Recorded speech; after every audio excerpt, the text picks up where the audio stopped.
Good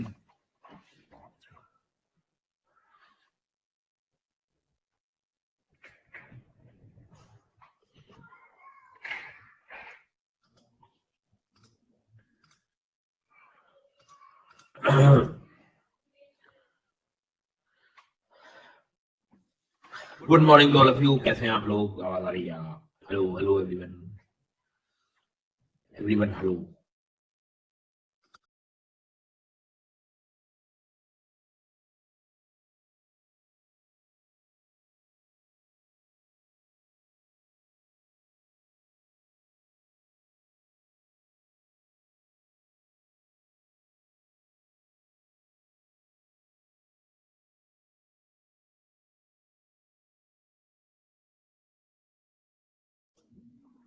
तो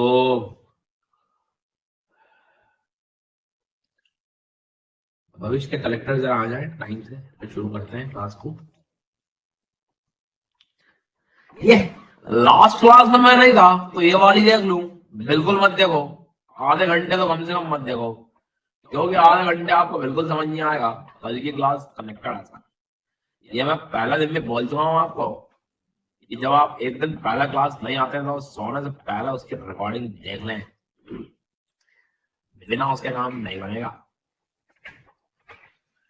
मकर संक्रांति की शुभकामनाएं। जी हाँ, सर आप इंदौर, बिल्कुल मैं यहाँ नीचे आ गया मतलब इंदौर आ गया। अपना स्थान यही है, धरती के नजदीक। जी हाँ,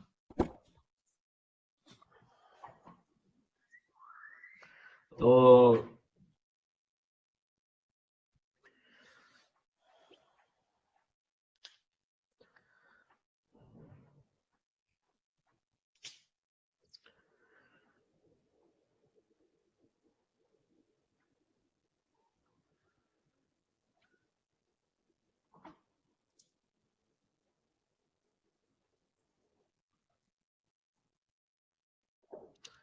hello sir, can you please revise the international deadline east and west direction wise. सही बात है, लोग अपने पास रिकॉर्डिंग की व्यवस्था है, समझ रहे हो आप? जितनी बार देखो उतनी बार तुम देख सकते हो। कहाँ है, कैसे नहीं हो पाता ये? अब रिकॉर्डिंग का सहारा क्यों नहीं ले पा रहे? अब 5 बार करिए। हो चलो भैया, फटाफट बातें अपनी जगह है। क्या कल पढ़ा था मुझे समझा दो जरा जल्दी से। सौरभ ने तो पूरा ही लिख दिया कि देखो गाइस, ये इक्विनॉक्स होता है, ये सोलिस्टिस होता है। हाँ, रुक जाओ, हिंदी कैलेंडर। अब हिंदी और उनमें अंतर है थोड़ा सा मोहन जी। अपने को सवाल जिससे मिलेंगे वो वाले कैलेंडर से काम करेंगे अपन। जी हाँ, यस, पोजिशन ऑफ इल्यूमिनेशन हर चीज पर निर्भर कर रहा है। Circle of illumination. यार ये बच्चे लेट क्यों आते हैं यार? ये सही नहीं है यार, ये मतलब इनको मतलब लेट नहीं आना चाहिए आप लोगों को। 10 बजे मतलब 10 बजे।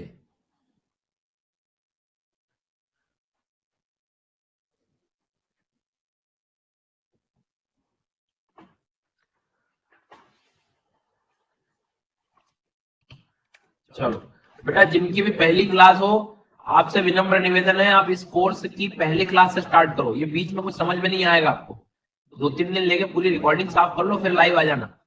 ठीक है, चलो शुरू करते हैं। जिसको आना है वो आ गए हैं, जिसको नहीं आना है वो आते रहेंगे। तो ये कहना चाह रहा हूं मैं आप लोगों से, अब यहाँ पर कुछ नहीं कहना चाह रहा, ध्यान से सुनो आप। कल पूरी पिक्चर हमारी टिकी हुई थी रेवोल्यूशन पे। तो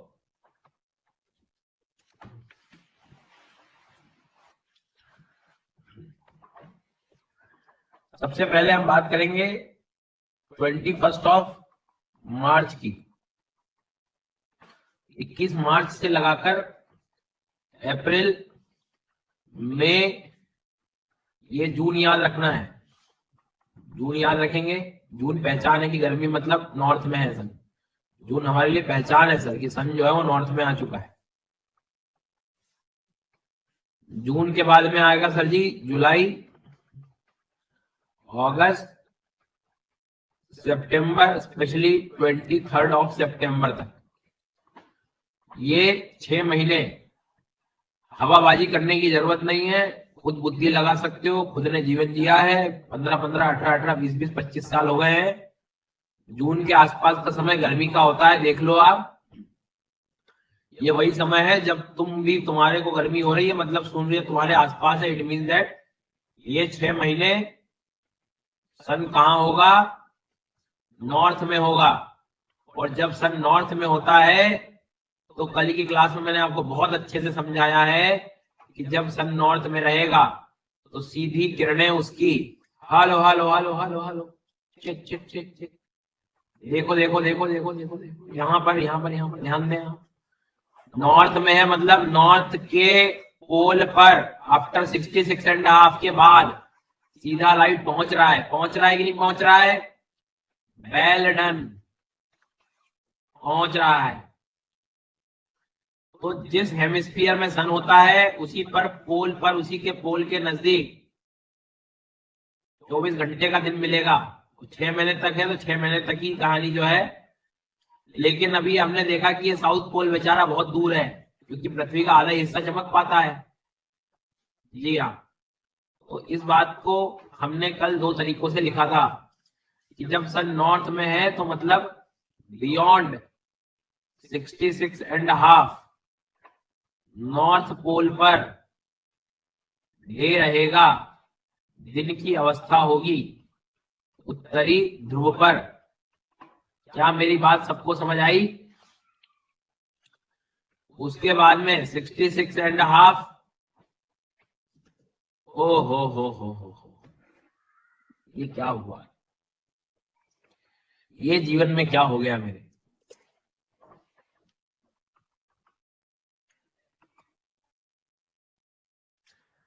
जब आप शिफ्ट प्लस जेड की जगह शिफ्ट प्लस ई दबा देते हैं,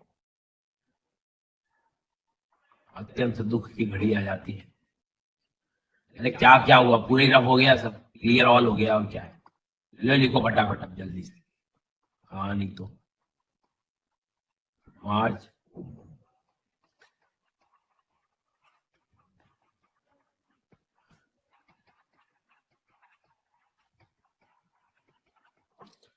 सितंबर में 23 सितंबर तक, ठीक है। हाँ।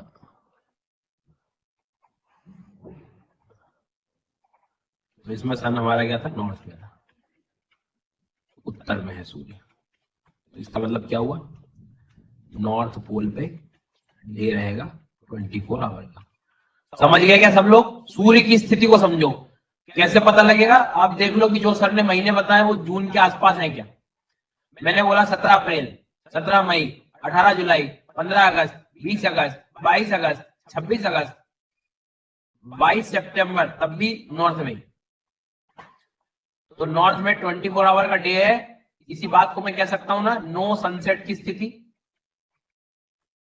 और इसी टाइम पे साउथ पोल की स्थिति क्या होगी बेटा? दक्षिणी ध्रुव की नाइट होगी 24 घंटे की, नो सनराइज, सूर्य का उदय नहीं होगा, सूर्योदय नहीं है, सूर्योदय पब्लिक स्कूल। चलो नेक्स्ट वन आगे बढ़ेंगे। 23 सितंबर से लगाकर अक्टूबर, नवंबर, दिसंबर ले लो गाइस, जनवरी ले लो गाइस, फरवरी ले लो गाइस, मार्च ले लो गाइस, स्पेशली 21 मार्च को। लेकिन मैं फिर कह रहा हूं, मैं स्टार लगा रहा हूं यहाँ पे, क्योंकि ये 2 दिन जो है कॉमन रहेंगे सबके लिए। तो नहीं अलग पढ़ा रहे हैं, गलत लगा रहे हैं। 21 मार्च को याद रखना है, ठीक है। अब 21 मार्च में जो है ध्यान रखेंगे हम क्या इंपॉर्टेंट बात की, अभी यार इसमें दिसंबर आ गया, मतलब सीधी बात है सन मेरा कहाँ चला गया? साउथ में चला गया। जैसे ही सन साउथ में गया it mean that south pole पर, साउथ पोल पर डे होगा, मतलब sunset, no sunset भैया। और ऐसे ही नॉर्थ पोल पर क्या होगा? नाइट होगी, रात्रि की अवस्था होगी, नो सनराइज, ठीक है। पूछूंगा अभी मैं, पूछूंगा मैं। So what is the step number 1? Step number 1 क्या होगा? स्टेप नंबर 1 क्या होगा? स्टेप नंबर 1 जो होगा वो होगा कि आप सबसे पहले सन की लोकेशन को लोकेट करें, सन की लोकेशन को फाइंड करें, determine the position of the sun. Then after that, उसके बाद आप डिसाइड करेंगे जिस हेमिस्फीयर में सन होगा उसी हेमिस्फीयर में दिन होगा। लेकिन कल एक चीज और हमने लिखी कि भैया 21 मार्च को और 23 सितंबर को दोनों पोल पर इक्वल डे एंड नाइट रहेगा। ठीक है, तो ये सारी चीजें हम लोग डिस्कस कर चुके थे और इसकी प्रैक्टिस रह गई थी। तो अब हम आंसर लेंगे। नॉर्थ पोल है, साउथ पोल है, कल होकर भी नहीं था, मतलब समझ गए, रिवाइज नहीं किया, ध्यान नहीं दिया, दीवार से टिका था। जी हाँ, सोच रहा हूं पढ़ लूं थोड़ा। चलो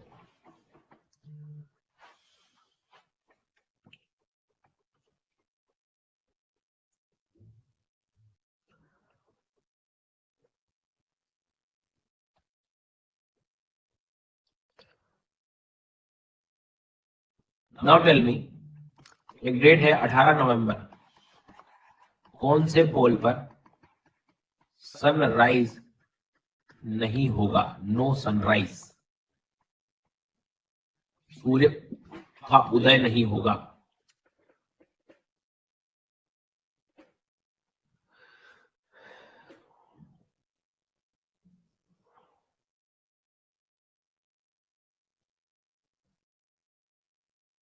ये बी वालों, तुम्हें समझ बैठ रही है क्या पढ़ रहे हो तुम यहाँ क्लास में आके?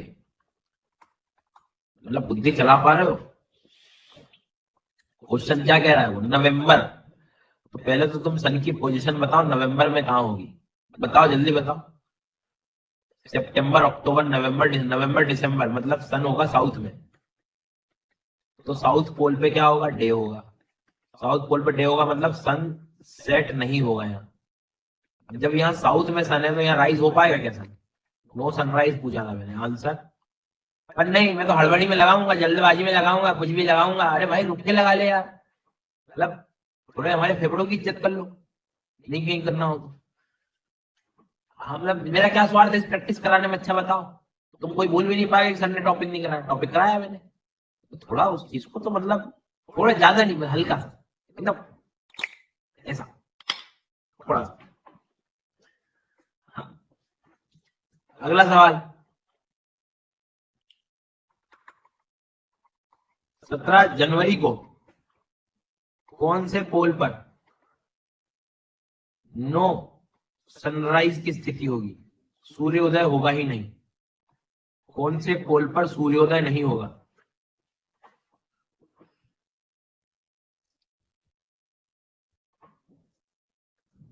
फिर से वही सेम क्वेश्चन। पहला स्टेप 17 जनवरी, भाई दिसंबर के आसपास मतलब सन कहाँ होगा? साउथ में होगा। तो साउथ में होगा तो वहां पर सन सेट ही नहीं होगा, हमेशा सूर्योदय रहा है, हमेशा उजाला है। समझ आई बात? एग्जैक्टली। अब मैंने क्वेश्चन क्या पूछा कि कहां पर सनराइज नहीं हुआ, सूर्य उदय ही नहीं हो रहा है, मतलब रात ही रात है, तो रात कहाँ है? नॉर्थ में। आई बात समझ में? अगला सवाल, 23 ऑफ फरवरी को कहां पर सनराइज नहीं होगा? सूर्योदय जो है कहाँ नहीं होगा?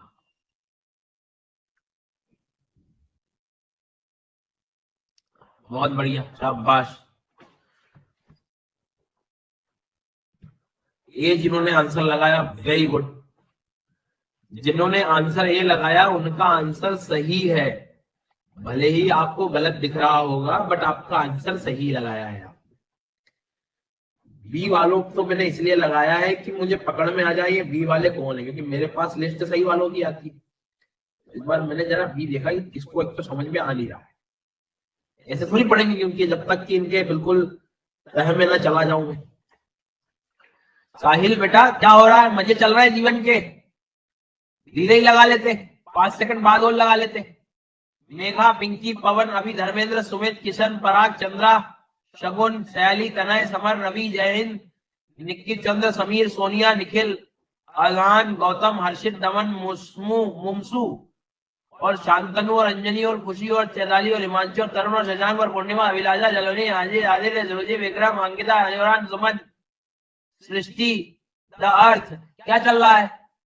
तुमसे कह रहा हूं क्रिएशन कर लो दिमाग में, अभी आदत नहीं बिठाई ज्योग्राफी खाली हो जाएगी, मान जाओ। तुम्हें एक छोटा सा काम करना है, पहला स्टेप की जो भी डेट दे रहा हूं, सन कौन से हेमिस्फीयर में वो पता लगाओ। तुमसे बोला मैंने 23 फरवरी, भाई मतलब क्या कर रहे हो, क्या कर रहे हो यार, पढ़ो ना। ये फरवरी मार्च ये सब कहाँ है? ये साउथ में है, दिसंबर के पास है। तो साउथ में सन है तो वो अंधेरा पूछ रहा है कहाँ होगा, सनराइज कहाँ नहीं होगा, नॉर्थ में। मत करो यार, ये एक एक साल चला जाएगा ऐसे क्वेश्चन में। दिल से बुरा लगता है भाई, मतलब ऐसे नहीं करो यार, सेम क्वेश्चन 3 बार पूछ लिया मैंने। रुक के लगाओ यार, मतलब क्या कर रहे हो? सोचो भैया, सोच के लगा तो भैया, ऐसे सोचो सोचो। फिर से क्वेश्चन दे रहा हूं मैं, एक काम करो तुम, गड़बड़ी मुझे पता है, तुम बुद्धि कहाँ नहीं लगा पा रहे हो। तुम तो पहले बताओ कि मेरे को सच बताओ कहाँ रहेगा, है ना? 15 अगस्त को सन कहाँ होगा, पहले तो तुम ये बताओ, 15 अगस्त को कहाँ होगा सन?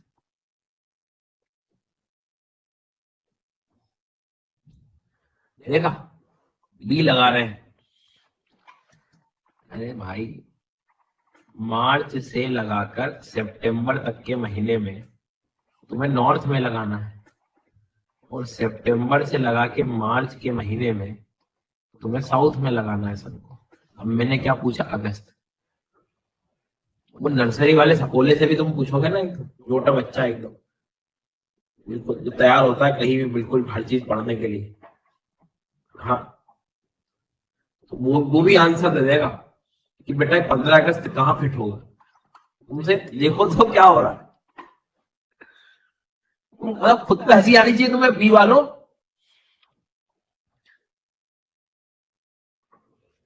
अच्छा अगस्त देखो ना, अगस्त,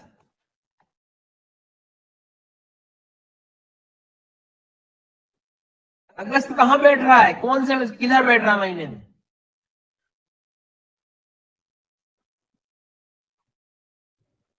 फिर अगला सवाल, 12 फरवरी को सन कहाँ होगा?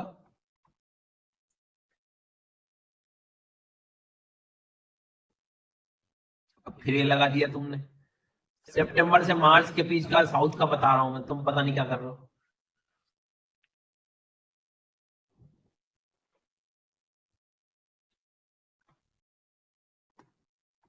13 जनवरी को सन कहाँ होगा? 13 जनवरी को सूर्य कहाँ होगा?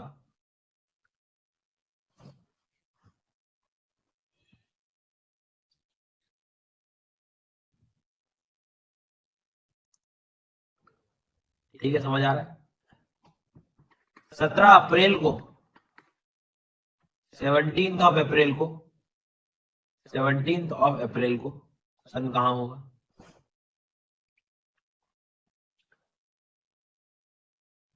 समझ आ रहा है? आंसर ए होगा। अप्रैल पूछा है मैंने, अप्रैल, मार्च, अप्रैल, मई, जून, जुलाई। क्यों? सव्य, सुनीति, ज्योति, प्रथमेश, विवेक, हेमंत, ज्योति, श्रेय, सनातन, शशांक, इल्मा, अंचल, उपेंद्र, हितेश, नैन्सी, सचिन, दिशा, सृष्टि, सौम्या, प्रतीक, श्रवण। मुझे बताओ आप क्या चाह रहे हो, आप लोग कहाँ ध्यान है तुम लोग? मतलब तुम्हें इतना भी नहीं आ रहा है कि अप्रैल किस महीने में बीच में आ रहा है?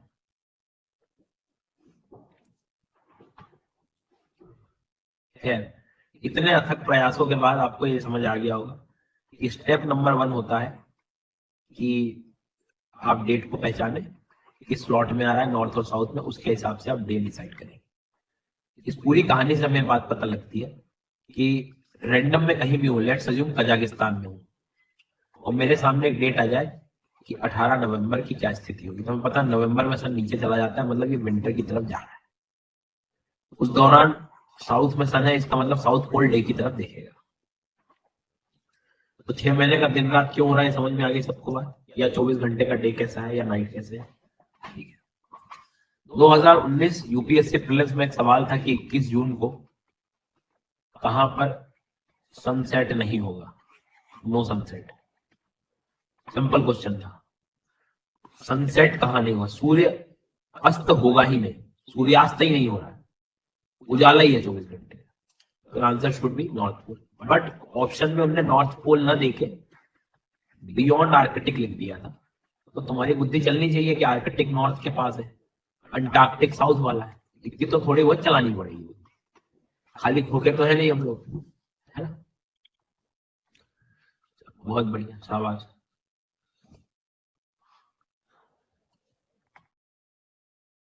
क्यों तुम लोग क्या सुबह कोई और क्लासेस लेके आते हो, 4-5 घंटे पढ़ के बैठते हो मेरी क्लास में? हाँ यार, खाली बैठा करो जरा, मतलब है ना, तुम पहले मेरी क्लास से शुरू किया करो। ज्यादा हो मैं कल से 4 बजे क्लास ले लूंगा सुबह की, सुबह 4 बजे से। खाली बुद्धि से आया करो यार। हाँ, यहाँ वहां इधर उधर हाथ थक के मत आया करो, कुछ नहीं चलते क्यों बुद्धि में। चलो,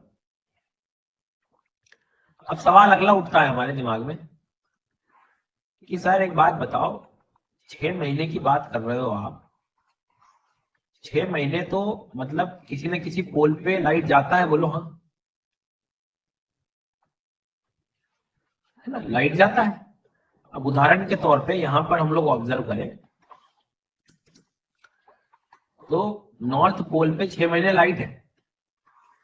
तो पहला सवाल दिमाग में आता है, सर फिर यहाँ इतना ठंडा क्यों है, इतनी गर्मी जा रही है, धूप जा रही है, तो इतना बर्फ क्यों है फिर जब धूप पहुंच रही है? तो यहाँ दो बातें अपने को याद रखना, असर्शन रीजन के क्वेश्चन बन सकते हैं यहाँ से। सबसे पहली चीज तो आपको याद रखना है कि सनरेज का पहुंचना और सनरेज का किस एंगल पे पहुंचना इस बात पर निर्भर करता है। उस दिन भी आपको अपने आप को समझाया था कि सरफेस पे यदि सीधी 90 डिग्री का एंगल आता है तो उसकी तीव्रता, इंटेंसिटी, गर्मी ज्यादा लगेगी। बट यदि यही चीज स्लैंट हो जाए, तिरछी हो जाए, तो टोटल सरफेस एरिया बढ़ गया, एनर्जी ज्यादा क्षेत्र में डिस्ट्रीब्यूट होगी तो असर उसका वैसे ही कम हो जाएगा। ये एनर्जी कम क्षेत्र में डिस्ट्रीब्यूट हो रही है तो एग्जैक्टली तो एक तो तिरछी पहुंच रही है किरणें, मतलब आप कैंसर पे देखोगे तो 90 डिग्री का एंगल बन रहा है ओवरहेड हो रहा है, तो यहाँ ज्यादा ऊर्जा रहती है तो इसलिए यहाँ ज्यादा गर्मी है। बट यहाँ टेम्परेचर ज्यादा जरूर होगा, पर उनके साल भर का सबसे ज्यादा टेम्परेचर होगा, बट किरणें तिरछे होने के कारण, स्लैंटिंग रेज के कारण आप टेम्परेचर नॉर्थ में जितना आप ऊपर जाओगे उतना कम होते चलेगा। सो द फर्स्ट रीजन कि भाई पोलर एरिया पे इंस्टेड ऑफ कि मतलब साल भर मतलब 6 महीने सनलाइट होने के बावजूद भी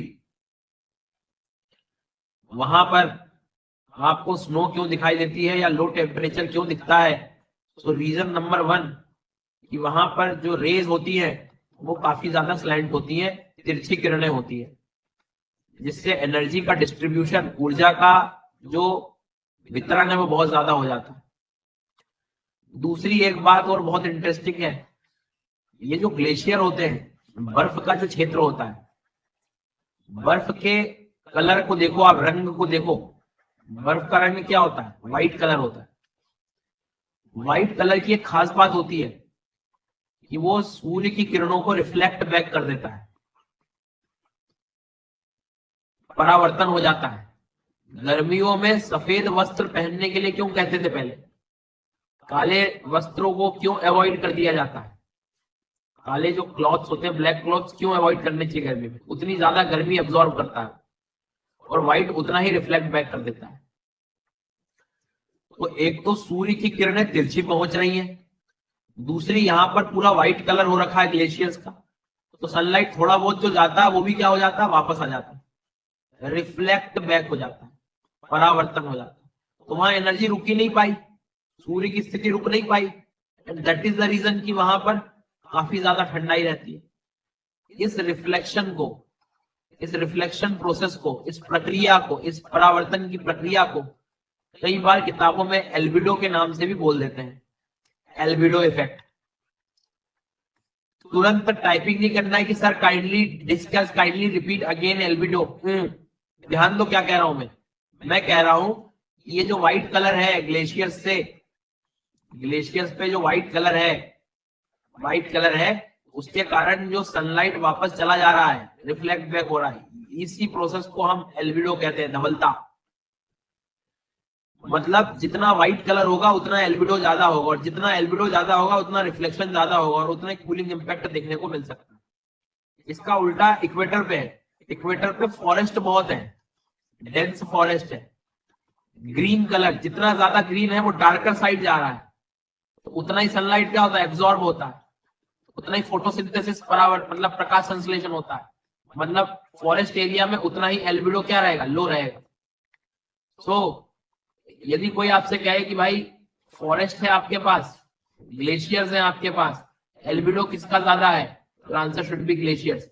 जिसमें रिफ्लेक्शन ज्यादा होगा उसको हम लोग कह सकते हैं कि, ऐसे ही ओशियन पे भी पानी कई बार रिफ्लेक्ट बैक हो जाता है, मतलब पानी से सूर्य की किरणें रिफ्लेक्ट बैक हो जाती है। ओशियन पे भी कुछ हद तक एल्बिडो देखे जा सकते हैं। फॉरेस्ट में एल्बिडो बहुत कम होता है, एब्जॉर्प्शन ज्यादा रहेगा। समझ आ गई बात जी सर? तो इस चीज को जो है थोड़ा सा ध्यान रखिए, किसी भी क्षेत्र की जो धवलता है, श्वेत रंग है, वो हमेशा उस चीज को परावर्तन कर रहा होता है। तो कल को अपने से बोले कि इंस्टेड ऑफ कि 6-6 महीने यहाँ पर सनलाइट होने के बावजूद भी बर्फ पिघल क्यों नहीं रही है, या यहाँ पर बर्फ क्यों होता है, तो आपको पता होना चाहिए सूर्य की किरणें तो तिरछी पहुंच रही है, और यहाँ पर एल्बिडो के कारण रिफ्लेक्ट बैक भी हो जाती है। चलो इस चीज को जो है थोड़ा सा आपको ध्यान रखना है। अब कल तक के डिस्कशन से ये बातें तो आपको समझ आ गई कि मैं आप खुद भी देख लो, मैंने आपसे एक बात कही थी कि आप साल में कोई सी भी डेट ले लीजिए, जो तुमको डेट लेना और जो तुम्हें कंट्री दिखाई दे, बस कंट्री की लोकेशन चेक करो कि वो इक्वेटर के किधर है, नॉर्थ में कि साउथ में, और जितना इक्वेटर के पास होगी टेम्परेचर उतना ही ज्यादा रहेगा उसका सीजन्स में। जितना दूर होता जाएगा टेम्परेचर, मतलब मैं कह सकता हूं कि लैटिट्यूड जितने बढ़ते जाएंगे, फील करो क्या बोला मैंने, लैटिट्यूड जितने बढ़ते जा रहे हैं, हायर द लैटिट्यूड, अक्षांशों की वैल्यू 0 डिग्री 1 डिग्री 90 तक जाते हैं ना हम लोग, जितना लैटिट्यूड बढ़ेगा उतना टेम्परेचर क्या होगा, कम होगा, तापमान उतना कम हो जाएगा। होगा कि नहीं होगा? अरे बोलिए बोलिए जी, नहीं बोलिएगा? तापमान कम हो जाएगा। क्यों हो जाएगा, रीजन बताओ। सूर्य की एक तो अर्थ का टिल्टेशन भी, और सूर्य की जो किरणें है वो स्लैंट होती जा रही है, तिरछी होती जा रही है, इक्वेटर से दूर जा रहा है। इसी बात को पता है क्या घुमा सकता है वो, इंसोलेशन वर्ड यूज कर सकता है, सूर्य ताप। What is insolation? The heat energy which we get from the sun, सूर्य से मिलने वाली ऊष्मा को सूर्य ताप कहते हैं। तो भाई जितना आप लैटिट्यूड बढ़ाओगे, अक्षांश बढ़ाओगे, इंसोलेशन कम होता जाएगा, सूर्य ताप कम होता जाएगा। तो ऐसा नहीं लगता आपको, जितनी ज्यादा गर्मी होती है, वाष्पीकरण, एवोपरेशन, जलवाष्प उतना ज्यादा बनता है, तो वाटर वेपर कहां ज्यादा होंगे, पोल्स पर ज्यादा होंगे कि इक्वेटर पर ज्यादा होंगे वाटर वेपर? जलवाष्प कहां ज्यादा होगा? अरे बुद्धिजीवियों फिर से बुद्धि लगाओ, एक दो पोल्स पर लिख रहे हैं, इतना तो समझ आ गया कि इक्वेटर पर टेम्परेचर ज्यादा होता है, तापमान ज्यादा होता है, सूर्य की किरणें ज्यादा आती हैं, तो जितनी ज्यादा गर्मी होगी उतना वाष्पीकरण होगा, एवोपरेशन। वाष्पीकरण बचपन में सुना होगा, जल से गैस की तरफ जाना। और पोल्स पर टेम्परेचर नहीं है, एवोपरेशन नहीं है, तो वेपर्स भी, वाटर वेपर भी कम होगा। 2024 का प्रीलिम्स का क्वेश्चन, पोल्स पर वाटर वेपर ज्यादा होते हैं, स्टेटमेंट बताना है, नया खत्म। 2024 प्रीलिम्स का क्वेश्चन, भाई नहीं होते यार, इक्वेटर पर होती है वाटर वेपर ज्यादा, नहीं तो यहाँ फॉरेस्ट कैसे होते, इतनी बारिश नहीं होती तो। मतलब ये तुम्हें तभी समझ आ पाएगा जब तुम स्टेटमेंट से बातें कर पाओगे, नहीं तो यही 4 दिन पहले क्वेश्चन बोलता मैं, घबराहट होने लगती।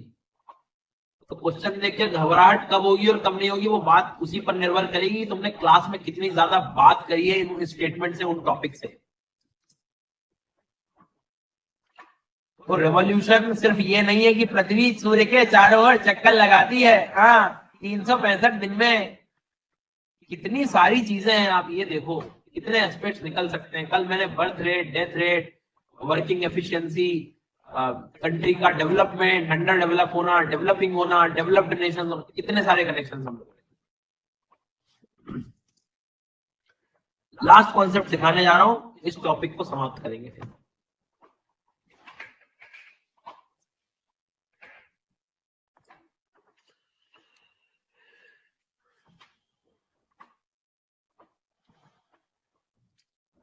ये समझ आ गया तुमको, ये क्या कहते हैं वो पोलर वाला एरिया।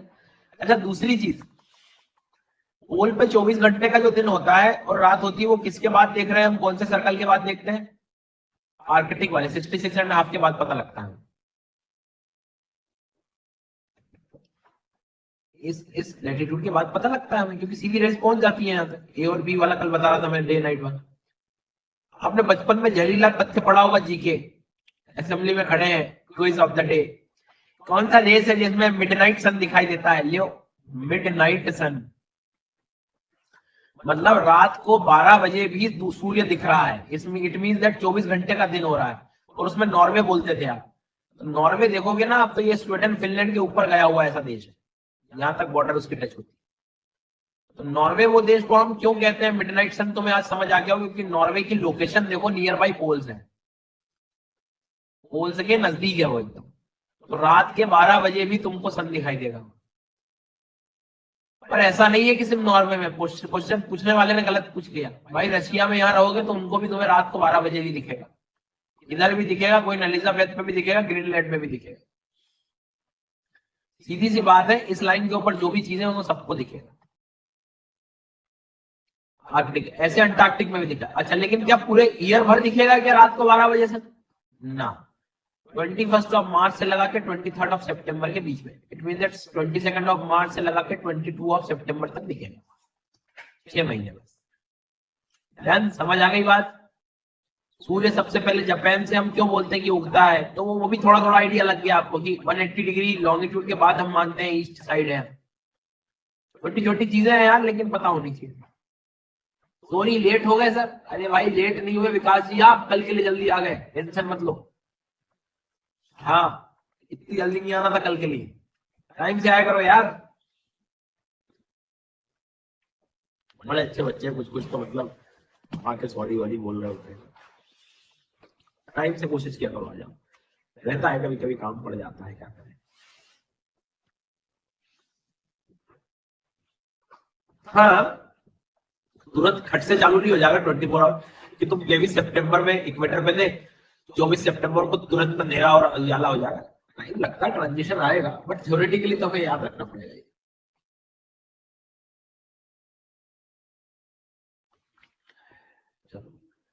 सर मैं दिल्ली में पढ़ता हूँ, पर यहाँ पर ज्योग्राफी समझ कुछ नहीं आता, फिर आपसे ज्योग्राफी पढ़ने के लिए सब्सक्रिप्शन ली ओनली फॉर यू। अरे तुम मुझसे पढ़ रहे हो ये बड़ी बात नहीं, लेकिन तुमने सच बोलने की हिम्मत लगाई, ये ज्यादा बड़ी बात है। ये इस चीज के लिए मैं तुम्हें तारीफ करता हूँ तुम्हारी।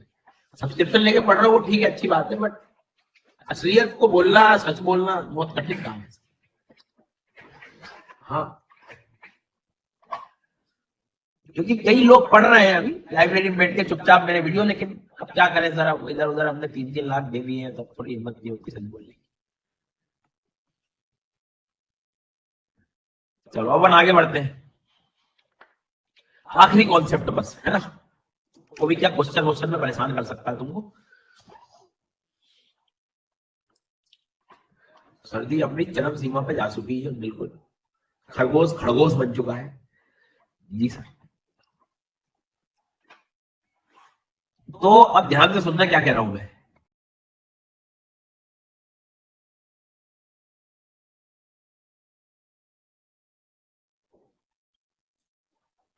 अरे अहमदाबाद में एक बच्चा रसमलाई ले आया था मेरे लिए, फिर आगरा का तो मैं कच्चा हूँ, खाना पड़ा फिर मुझे। हाँ मैं क्या करूँ अब फिर, बोले सर ये आपके लिए कर रखो, अभी थोड़ी देर से खाऊंगा। फिर मैंने जल्दी ले ली, ज्यादा वेट भी नहीं कर पाया।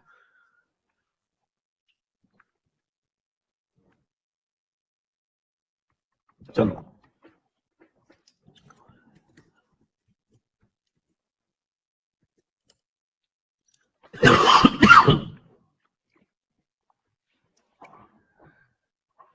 तो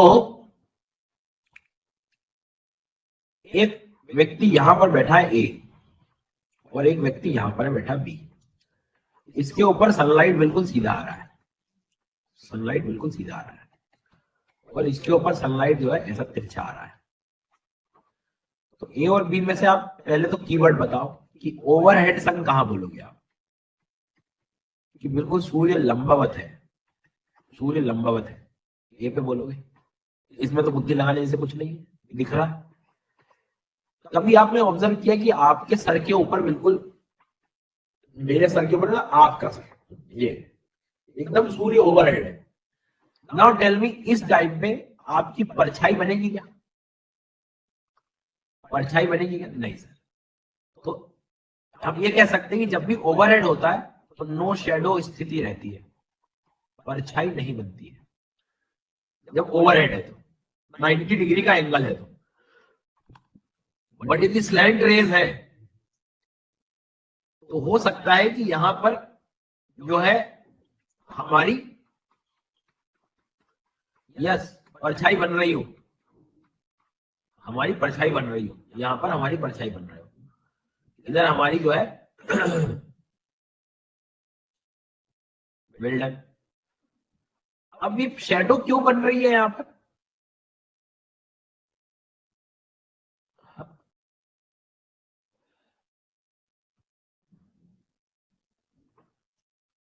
स्लैंटिंग रेस के कारण, तिरछी किरणों के कारण। ठीक है, इतना तो समझ आता है आपने को, बचपन से खूब ये परछाई देखी है तुमने। क्रिकेट जब आप खेलते थे तो कई बार आपकी परछाई से डर जाते थे कि कैच तो नहीं पकड़ लिया इसने, है ना? तो और वो शाम को ही देख पाते थे आप, शाम को ही खेलते थे, एंगल बिल्कुल। अब ये कॉन्सेप्ट में यहां लगाऊं तो साल भर में हमारा ट्रॉपिकल रीजन, कैंसर से कैप्रिकॉन के बीच वाला, ये वो सारे प्लेसेस पे कभी ना कभी सनलाइट आता है कि नहीं आता है? 90 डिग्री का एंगल तो बनाता ही बनाता है। और आप ध्यान देंगे तो 2 बार बनाता है हर प्लेस पे। यदि मैं कैंसर कैप्रिकॉन को छोड़ दूं तो हर प्लेस पे 2 बार सन 90 डिग्री पे आता है। कैसे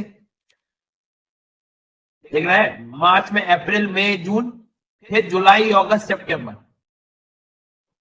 अक्टूबर नवंबर दिसंबर, फिर जनवरी फरवरी मार्च, हर प्लेस पे 2 बार आ रहा है। अब इन पे नहीं आएगा, बस यहाँ 21 जून को ही आता है और 22 दिसंबर को आता है, उसके बाद वापस चला है, ट्रॉपिक हो जाता है। तो एक समरी बात करूं मैं आपसे, तो अर्थ का ये वो हिस्सा है जहां एक ना एक बार सनलाइट 90 डिग्री में तो आई होगा, 2 बार तो कम से कम आया है। इसका मतलब ये वो एरिया है जब एक टाइम ऐसा भी आएगा जहां पे ओवरहेड सन रहेगा, मतलब नो शेडो रहेगा। लेकिन इसके बियॉन्ड हर प्लेस पे आपको हमेशा परछाई बनती हुई दिखाई देगी, क्योंकि कभी भी सनलाइट 90 डिग्री पे जाएगा क्या यहाँ पे? तो कॉन्सेप्ट के बाद अब मैं क्वेश्चन आपको एक सिखाता हूं। जैसे मेरे पास 4 प्लेस है, दिल्ली है, चंडीगढ़ है, नागपुर है और देहरादून है। अब चूंकि मुझे पता है कि प्यारा भारत यहां कहीं से ऐसे गुजरती है लाइन, दिल्ली इस लाइन के बियॉन्ड है, यहां है, चंडीगढ़ भी वहीं ऊपर है, देहरादून भी ऊपर ही है, बट नागपुर इसके अंदर में। तो नागपुर वो जगह है जहां पर नो शेडो की कंडीशन बन सकती है 2 बार। बट कभी दिल्ली, चंडीगढ़, देहरादून में कभी भी सनलाइट ओवरहेड होगा क्या? ओवरहेड क्यों नहीं होगा? क्योंकि बियॉन्ड ट्रॉपिक्स है ये। और जब ओवरहेड नहीं होगा, इसका मतलब क्या हुआ कि वहां हमेशा शेडो बनेगी, हमेशा परछाई बनेगी। समझ ले का भाऊ, क्या बोला मैंने बोला ट्रॉपिक ऑफ कैंसर, ये लाइन के नीचे कुछ भी प्लेस दिया हो, चेन्नई दिया हो, बेंगलुरु दिया हो, मुंबई दिया हो, ये दिया हो, वो दिया हो, ये वो ये सब में कभी ना कभी सनलाइट 90 डिग्री पे रहेगा। मतलब यहाँ पर नो शेडो की स्थिति बनेगी, बट इसके बियॉन्ड ऑलवेज शेडो रहेगा। इस क्वेश्चन को जबरदस्त टफ बनाया जा सकता है दुनिया के प्लेसेस को ऐड करके। 5 कैपिटल दे दी और कह दिया इनमें से कहां शेडो नहीं बनेगी कभी भी। तो कभी भी शेडो नहीं बनेगी मतलब आपको पहचानना पड़ेगा कौन कैंसर के बियॉन्ड है। सर दिन के 12 बजे तो शेडो नहीं बनती है ना, बिल्कुल सही कह रहे हो आप, पर यहाँ सन कभी 90 डिग्री पे होगा क्या? सोचो आप, तो यहाँ 12 बजे भी थोड़ी बहुत परछाई दिखेगी तुमको।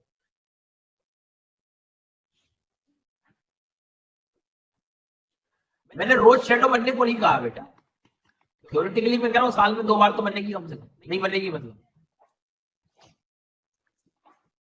ठीक है, तो इस बात को ध्यान रखना।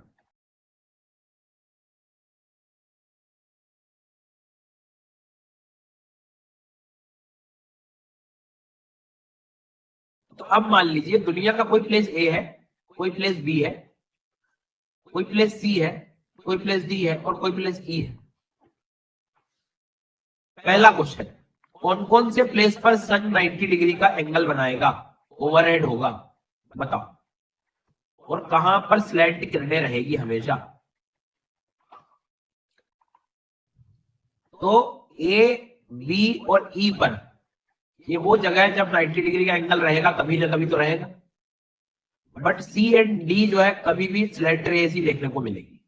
और जब स्लैंट रेज रहती तो ऑलवेज शेडो दिखेगी तुम्हें, परछाई हमेशा दिखाई देगी, और नो शेडो की कंडीशन यहां बनेगी। इससे ज्यादा मैं आपको समझा नहीं सकता टॉपिक, है ना। इससे ज्यादा और इस अच्छे से एग्जांपल से मैं नहीं समझा, मतलब अब तक आपको समझ आ गया।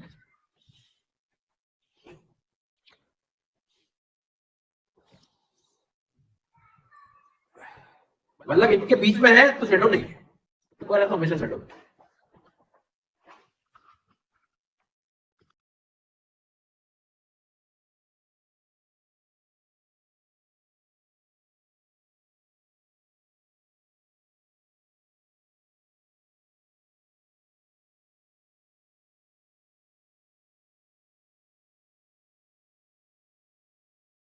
अब आप लोग अपने स्थिति को देखो, जिस भी राज्य में हो उसके हिसाब से भी देख सकते हो आप लोग। आउट वाइज ही है। मुझे क्या है, ध्यान तो देना पड़ेगा ना भैया क्लास में, ऐसा नहीं होता भैया। आओ समझाता हूँ, बोलो। मार्च में सन यहाँ रहता है, बोलो हाँ, बोलो। अप्रैल, मई, जून कैंसर तक गया। जुलाई में तुरंत यहाँ जाएगा क्या?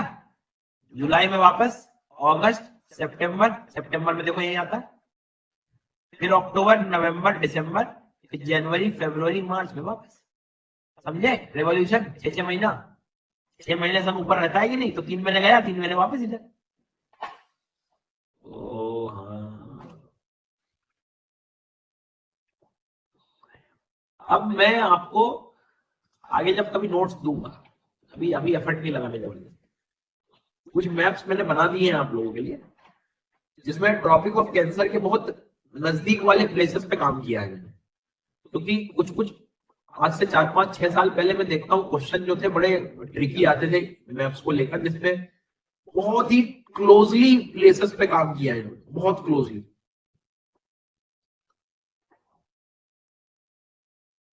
हाँ,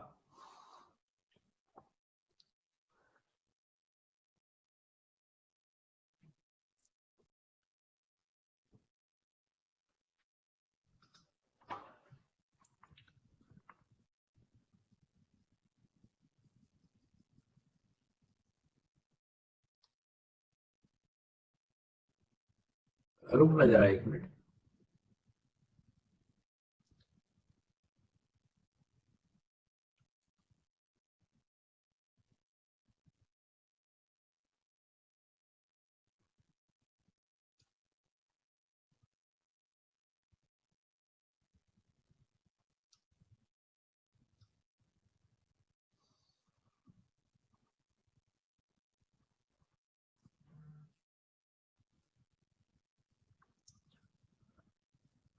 मैं दिखाता हूँ आपको, मतलब मैं क्या सिखाना चाह रहा हूँ आपको वो जरा बताओ।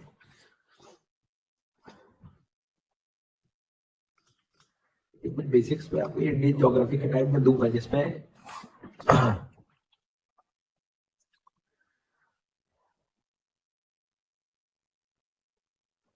जैसे एक मैप बनाया हुआ है मैंने,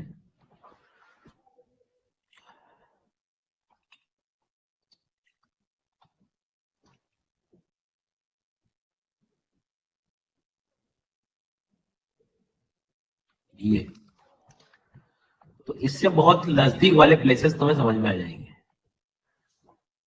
जैसे आप मतलब ये आपको जब पीडीएफ मिलेगा तो और क्लियर हो जाएगा ये।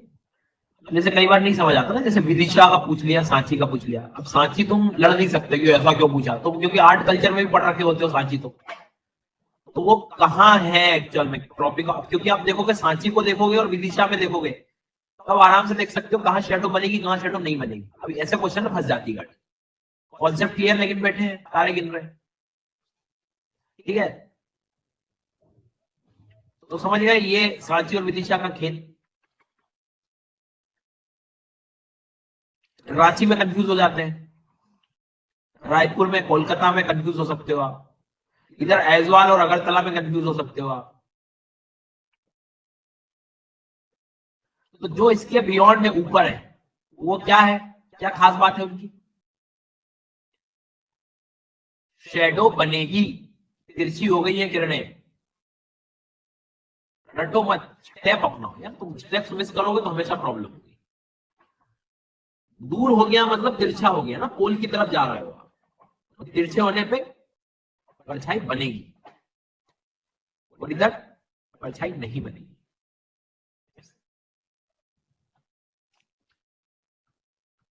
क्या, तो अब जैसे ये एक दुख दर्द हो रखा होता है,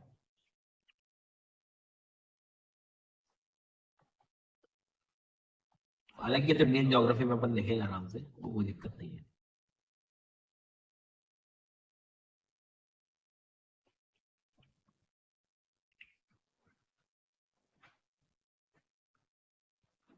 खैर, अब मेरे हिसाब से आपको आई थिंक सब कुछ समझ आ गया। ठीक है,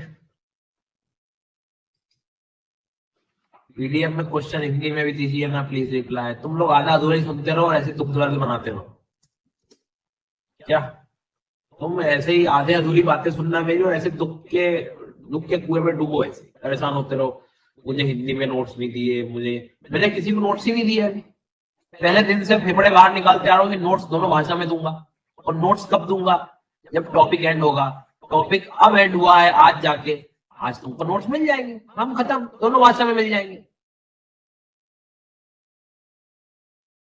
पर नहीं, सुनना नहीं है।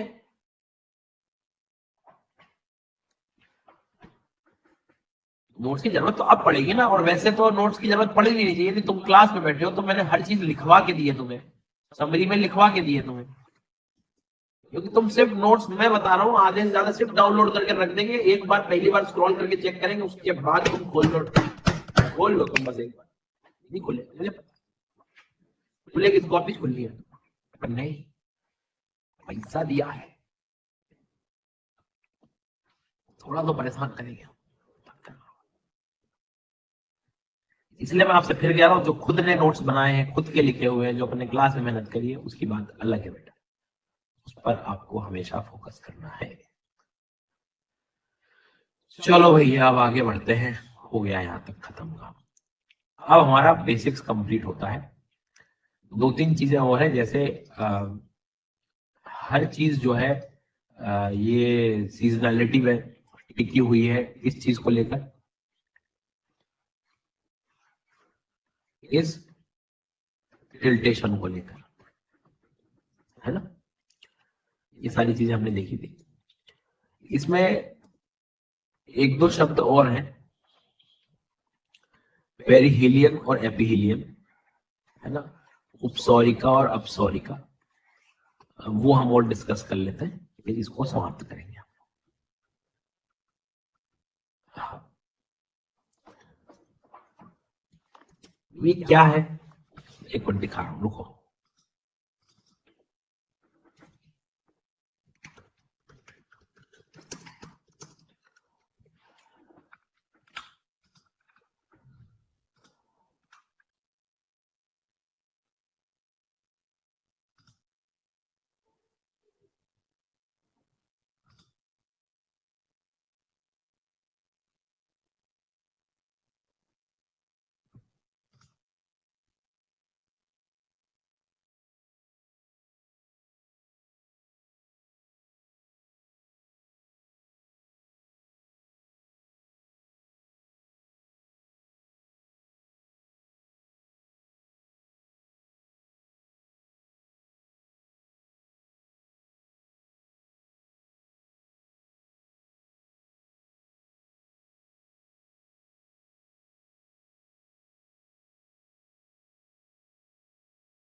रुकना है ना जरा।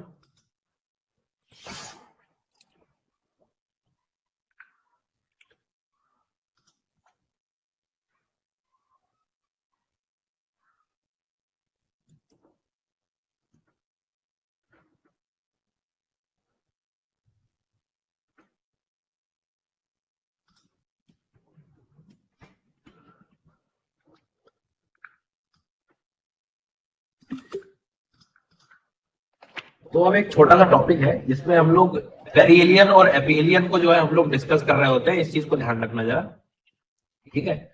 अब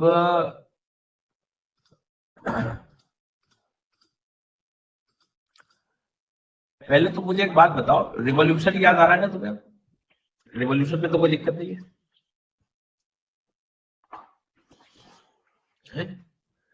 रिवॉल्यूशन में कोई इशू तो नहीं किसी को?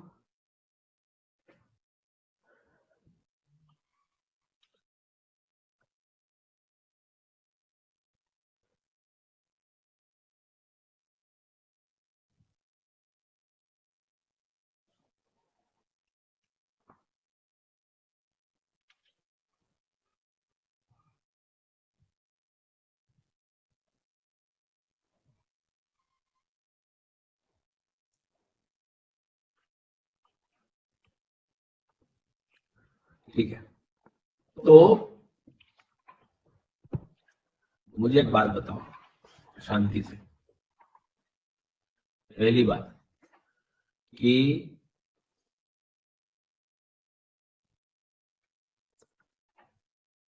मैंने रिवॉल्यूशन के टाइम आपको एक वर्ड बताया था कि हमारा ये जो रास्ता है पृथ्वी का, वो सर्कल है क्या? नहीं, वो क्या है? इलिप्टिकल है। सर्कल होता तो चारों तरफ सूर्य और पृथ्वी की जो डिस्टेंस है वो क्या है? बिल्कुल बराबर होती है। और जब दीर्घ वृत्ताकार बनता है ना, इलिप्टिकल जब बनता है, तो दो मैक्सिमा और मिनिमा की कंडीशन डेवलप हो सकती है। मतलब एक टाइम ऐसा भी आता है जब सूर्य और पृथ्वी की दूरी बड़ी हो जाती है, जी सर, और एक टाइम ऐसा भी आता है जब सूर्य और पृथ्वी की जो दूरी है वो कम हो जाती है। कहने का मतलब ये है कि हमारी पृथ्वी जब सूर्य के चक्कर लगा रही होती है, तो एक टाइम ऐसा भी आता है इस रिवॉल्यूशन में कि जो डिस्टेंस है वो एक टाइम ज्यादा हो जाता है और एक टाइम कम हो जाता है, दोनों के बीच का डिस्टेंस। समझ आई बात? ऐसा क्यों हो रहा है? ये पाथ सर्कुलर नहीं है। जब इलिप्टिकल बनता है तो दो फोकाई वगैरह की कंडीशन डेवलप होती है, बट उतना डिटेल में जाने की जरूरत नहीं, कीप इट सिंपल। तो जनवरी का वो महीना होता है जब पेरिहीलियन की कंडीशन बनती है। पेरिहीलियन का मतलब होता है जिसको हम कह सकते हैं कि जब अर्थ और सन के बीच की डिस्टेंस क्या हो जाए? पास में हो जाए। तो P for perihelion, P for pass.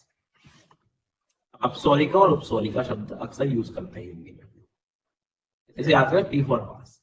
State PCS वगैरह में ये लोग एग्जाम में पूछ सकते हैं कि भाई डेट 3 जनवरी के आसपास और ये 4 जुलाई के आसपास देखी जाती है। 3-4 जुलाई के आसपास, 3-4 जनवरी के आसपास की वो डेट रहती है, ठीक है। जनवरी जुलाई इसलिए जनवरी मंथ यूज रखना होता है। एक टाइम वो है जब ये डिस्टेंस कंपेरेटिवली ज्यादा हो जाता है। ये ज्यादा इतना भी अंतर नहीं, लेकिन तुमको अंतर दिख जाएगा आराम से। तो 4 जुलाई के आसपास जब है, जब जो दूर हो गई। पास में मतलब पेरिहीलियन, दूर मतलब एपिहीलियन। इस चीज को अपने को ध्यान रखना है, ठीक है। यहां तक कोई दिक्कत? पेरिजी अपोजी ऐसे मून और अर्थ के बीच में हम यूज कर रहे होते हैं। अब यहां पहले इंप्रेशन में बच्चों को समझ आ जाता है कि सर आपने बोल दिया डिस्टेंस क्या हो गया? कम हो गया सन और अर्थ का, और कब? जनवरी में। और डिस्टेंस ज्यादा हो गया जुलाई में, और याद कर लिया पी फॉर पास में पेरिहीलियन एपिहीलियन हो गया। एक दिन बाद जागते हैं सर, जागरूकता, सर ये जब पास में है तो हमें गर्मी होनी चाहिए ना। पृथ्वी और सूर्य जब पास में है तो हमें गर्मी होनी चाहिए, और जनवरी में तो हमको ठंड लग रही होती है। पर तुम देखो, जनवरी में अर्थ का टिल्टेशन किधर होता है? जनवरी में अर्थ का टिल्टेशन साउथ की तरफ होता है, मतलब साउथ में सनलाइट, तो साउथ में जल्दी आप कह सकते हो कि मैक्सिमम गर्मी होगी उस टाइम, साउथ में खूब गर्मी होगी, ये बात बिल्कुल मानना है। आई बात समझी? तो बिल्कुल ये समझ रहे होते हैं, और सर जी वो तो जनवरी में तो पृथ्वी और सूर्य की दूरी पास में हो गई, तो हमें तो गर्मी लग जानी चाहिए, जल जानी चाहिए, पर हम ठंड में क्यों बैठे हैं? अरे भाई टिल्टेशन में तुम दूसरी साइड हो, अभी नॉर्थ की तरफ टिल्ट नहीं है, साउथ वाला टिल्टेशन है उस टाइम, झुकाव दक्षिणी हिस्से का है, ये भी ध्यान रखना। तो तुम्हारा एक आध दिन बाद जो डाउट आएगा वो भी हम क्लियर कर चुका। तो याद करने टाइम मैंने पी फॉर क्या बताया तुमको? पास, पास, ठीक है। चलो एक मिनट जरा मुझे समय देना, फिर अपन आगे का नेक्स्ट चैप्टर शुरू करते हैं। आप लोग स्टार्ट कर सकते हो, हेडिंग बना देना लिथोस्फियर।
चलो आवाज आ रही?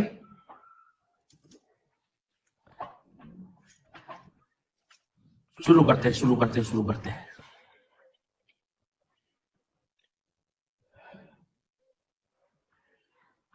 अब अगला जो चैप्टर है हमारा वो है लिथोस्फियर।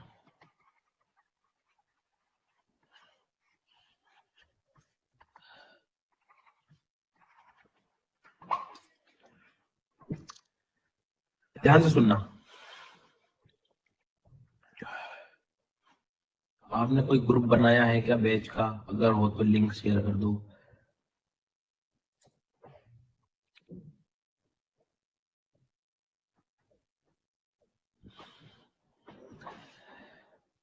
जो जीवन का सत्य है ना बेटा, वो ये है, क्लास, यही है जो है, बस और कुछ नहीं।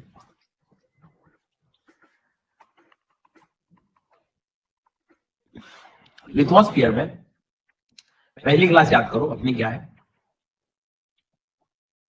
First class.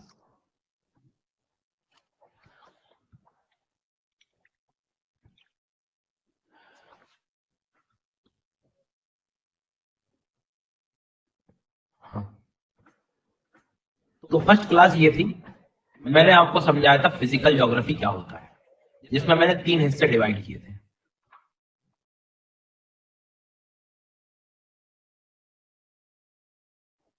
तीन हिस्से डिवाइड किया था मैंने फिजिकल ज्योग्राफी में। एक किया था लैंड से रिलेटेड, एक किया था एयर से रिलेटेड, और एक किया था मैंने वाटर से रिलेटेड। किया था? बोलो हाँ, वेल डन। अब लैंड से रिलेटेड मतलब सारी चीजें, अर्थक्वेक आ जाएगा, वोल्केनो आ जाएगा, रॉक आ जाएगा, माउंटेन्स आ जाएंगे, प्लेट्यूज आ जाएंगे, प्लेन्स आ जाएंगे, सारी चीजें, जो चीज धरती से रिलेटेड है, जो चीज पत्थरों से रिलेटेड है, चट्टानों से रिलेटेड है, कठोर चीजों से रिलेटेड है, वो सब लैंड से रिलेटेड। फिर हवा में विंड और साइक्लोन और रेनफॉल और ये ना वो सब क्लाइमेट हो गया, और इसमें ओशन। तो अब हमारा जो लैंड की स्टडी में हम जा रहे थे लिथोस्फियर की तरफ, तो अपना पहला फैक्टर शुरू होने वाला है। स्टार्टिंग के 3-4 session, over the period of time you will realize कि बहुत ज्यादा जरूरत रहती है स्टार्टिंग में ये 3-4 चैप्टर्स की। लैटिट्यूड लॉन्गिट्यूड को समझना, सीजन के बारे में आइडिया होना। अब जैसे कल ही आप जब पढ़ रहे थे या आज भी मैं 2-3 दिन से जब आपको पढ़ा रहा हूं तो कॉन्टिनेंट्स को समझने में आपको दिक्कत नहीं है, आप आसानी से नॉर्थ साउथ ईस्ट वेस्ट कर पा रहे हो। वो इसलिए समझ पा रहे हो कि हमने 1-2 दिन वहां सबसे पहले दिए। ये तो कई बार बैठे बैठे तर्क लगता है कि अरे इनकी क्या जरूरत है, इतना बेसिक एग्जाम में थोड़ी आता है। हर चीज एग्जाम में आने से उसका तोल मोल नहीं करना चाहिए। मतलब कुछ चीजें एग्जाम में आने वाली चीजों को मजबूत दे रही होती, मजबूती दे रही होती, नहीं तो उसके बिना आपकी अंडरस्टैंडिंग नहीं डेवलप होगी। जैसे कितनी आसानी से आपने कह दिया कि जितना पोलर रीजन की तरफ जाओगे वाटर वेपर कम होता जाएगा, तो कनेक्टिविटी आपकी टेम्परेचर और वो सारी चीजों से, लैटिट्यूड से बनी। तो ये टूल्स होते हैं कुछ टॉपिक्स जिनकी मदद से हमें, पर ये जो सीजनैलिटी वाला है उसके तो अभी तक क्वेश्चंस आते हैं। सो कई बार पहले से प्री अजम्पशन लगा के क्लास में नहीं बैठना है, ठीक है। अब आज जो हम चैप्टर शुरू कर रहे हैं लिथोस्फियर, लिथोस्फियर पे जो शब्द है वो है लिथ। लिथ, लिथ का मतलब होता है रॉक।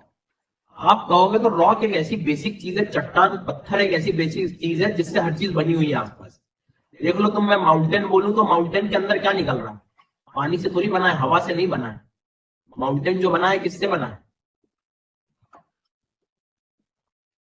समझ आ गई बात?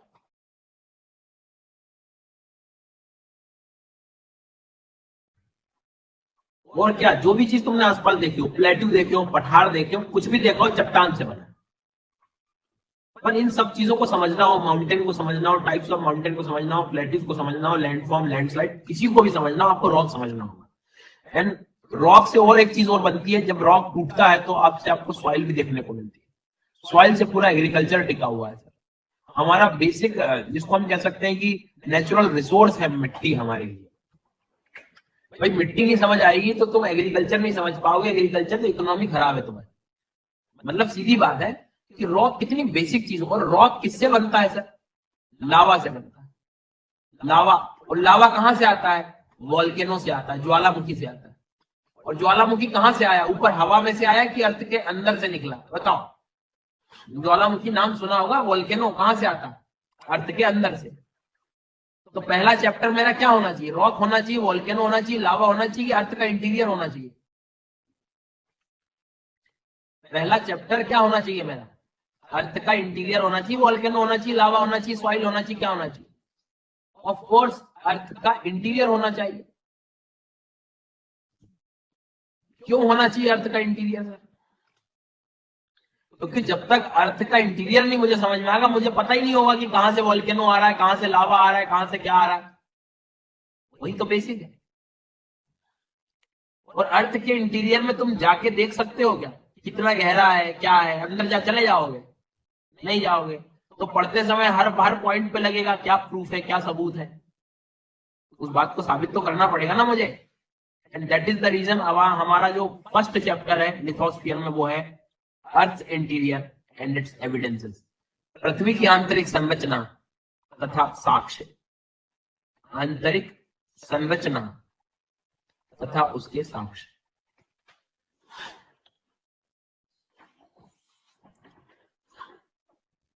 तो अर्थ के इंटीरियर को पहले हमें देखना पड़ेगा। पहले हमें अपनी मनस्थिति को चेक करना होगा, हमारे मन को देखना होगा, हम पढ़ पा रहे हैं कि नहीं, हम पढ़ने के लिए बैठ पा रहे हैं कि नहीं, 2 घंटे ढंग से बैठते भी हैं कि नहीं। इन सब चीजों पे आपको पहले ध्यान देना चाहिए। उसके बाद आप सोचना चाहिए कि मैं कितना पढ़ूंगा, क्या होगा मेरे साथ आगे, क्या करूंगा। शादी में अंकल जी ने कह दिया था कि तू तो आईपीएस दिख रहा है, मुझे तैयारी शुरू कर दी मैंने। भाई देखो तो स्थिति तो देखो कि अपन बैठ पा रहे हैं कि नहीं 8-10 घंटे जरा रेगुलर बिल्कुल कंटिन्यूस, बिना कोई ज्यादा इधर उधर ब्रेक के। यहाँ ध्यान दो, पोल में फिर उधर वाले में आ रहे हैं, दूसरी साइड वाले में। तो अर्थ इंटीरियर को अब हम शुरू करेंगे। इसके पहले आपको ध्यान रखना है, अभी तक मैंने जो भी पढ़ाया क्लास 6 की एनसीईआरटी आपके पास है क्या? नोट डाउन करो कहीं। क्लास 6 की एनसीईआरटी अभी आप एनसीईआरटी की वेबसाइट से डाउनलोड करोगे तो अभी तो न्यू वाली मिलेगी। अभी न्यू नहीं, अब नॉर्मली और भी अलग अलग वेबसाइट से आपको मिल जाएगी ओल्ड एनसीईआरटी, पुरानी वाली। और नहीं मिले तो मुझे बता देना, मैं वो भी अपलोड कर दूंगा तुम्हारे लिए। सर कर ही दो ना आप, क्यों? नहीं करूंगा, थोड़ा ढूंढो तुम। ओल्ड वाली में आपको एक चैप्टर मिलेगा ग्लोब वाला, जिसमें लैटिट्यूड लॉन्गिट्यूड का टॉपिक्स है, और एक motions of the earth. 2 chapters आपको अब रीड करने हैं। कहां से रीड करने को बोला है मैंने?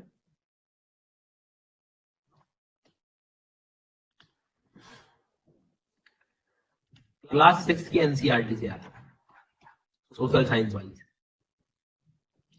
Motions of the earth, latitude and longitude. ठीक है, ये वो किताब है जो आपको दोनों माध्यमों में मिल जाएगी, दोनों मीडियम में मिल जाएगी, तो अलग उसके दुख दर्द नहीं है।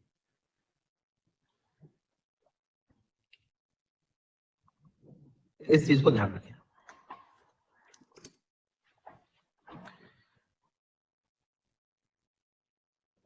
भाई मैं अपलोड कर दूंगा यार, मैं मतलब उस नाम से परेशान मत हो, मैं कर दूंगा। तुम अलग उसमें चले जाते हो जोन में। तुमको कुछ एक अच्छी चीज बताओ तो 100 सवाल पहले ले आते हो तुम लोग, जिसका कोई औचित्य नहीं है। मैं तुमसे कह रहा हूँ जो एनसीईआरटी की वेबसाइट पे मिल रही है वो नहीं, इसके पहले वाली। पता नहीं क्या जिला संभालने की बातें करते हैं हम, और सवाल देखो अपने। जिला संभाल दो संभालूंगा, एक नहीं दो दो मेरे को। रैंक 2 भी आ गई तो मैं फिर से पेपर दे दूंगा, रैंक 1 चाहिए मेरे को। अब अर्थ के इंटीरियर की कहानी जो है क्यों पढ़नी है तुम्हें समझ में आ गया कि जब तक हमें पृथ्वी के आंतरिक संरचना के बारे में कुछ भी समझ नहीं आएगा, हम कुछ भी आगे नहीं कर सकते। इसको हम लोग 3 लेवल्स में कवर करेंगे। इस टॉपिक को स्पेशली 3 लेवल्स में हम कवर करेंगे। 3 लेवल का मतलब होता है कि अलग अलग धीरे धीरे टॉपिक की डेप्थ तक पहुंचेंगे। ठीक है, अभी आपका जो पहला इंप्रेशन होना चाहिए दिमाग में कि सर क्या पढ़ाने वाले हैं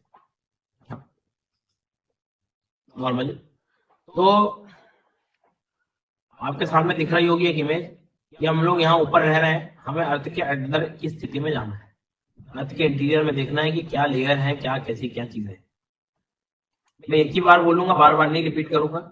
जो मैं अभी कहूं उसको आप मान लेना कि हाँ ऐसा होता है।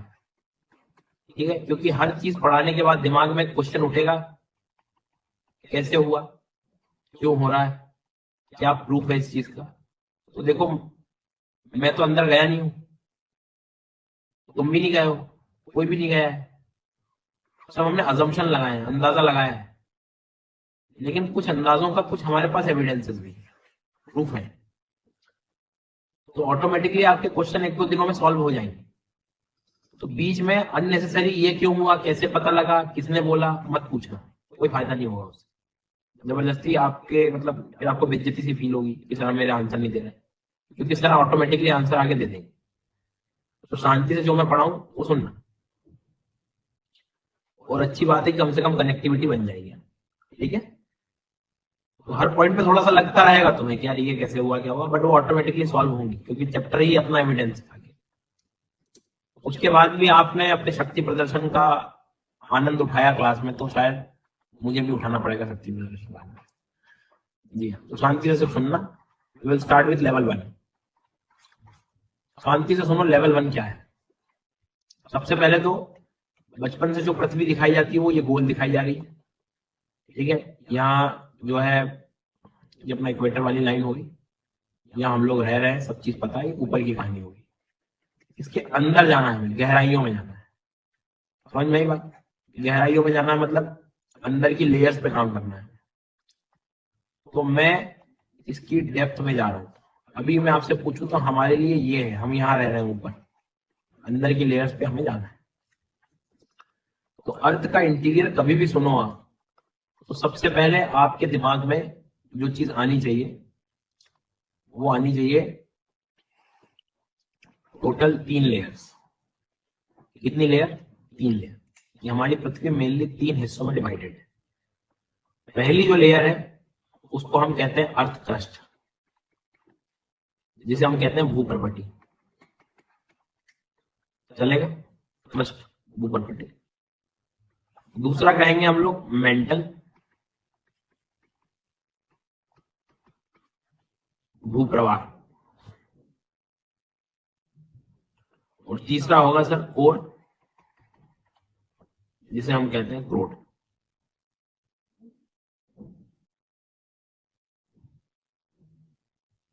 समझ आ गई बात यहाँ? क्या बोला मैंने? हमारी पृथ्वी 3 हिस्सों में डिवाइडेड है, क्रस्ट, मेंटल, कोर। ये बिल्कुल केंद्र बिंदु आ गया पृथ्वी का। नहीं समझ आए तो मान के चलो मैंने पृथ्वी को ऐसे काट दिया है बीच में, अंदर गहराइयों में चला गया। तो जो चीज यहां होगी वो तो इधर भी होगी सेम लेयर्स में। ठीक है, अब थोड़ा सा और क्लैरिटी ले आते हैं। ठीक है, ये जो बिल्कुल जरूरी है भैया, अभी जो मैं कहूंगा वो पढ़ना पड़ेगा, जो मैं बोलूं वो तो पढ़ लो।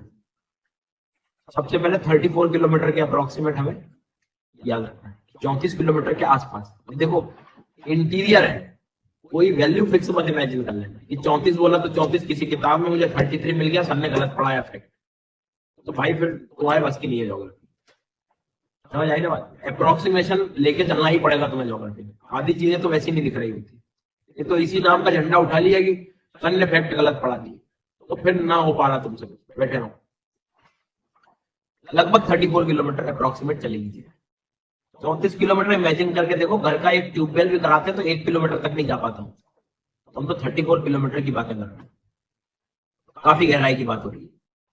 ठीक है, उसके बाद में हम लोग आगे आएंगे तो 2900 किलोमीटर तक हमें कहा आना है, दूसरी लेयर मेंटल में। अब रॉकेट ना बने क्लास में, ये 0 से 34 तक है बेटा, 35 36 गिनना है, नहीं तो यहां से 0 से फिर शुरू कर देंगे, 0 से 29 तो फिर दोबारा फिर उसमें 34 जोड़ दूंगा मैं, कुछ नहीं करना है क्योंकि शीर्षक अभी मेरे शरीर में, मैं कुछ भी कर सकता हूं भाई। 0 ये है ऊपर, 0 किलोमीटर ऊपर यहां धरती पे दिख रहा है।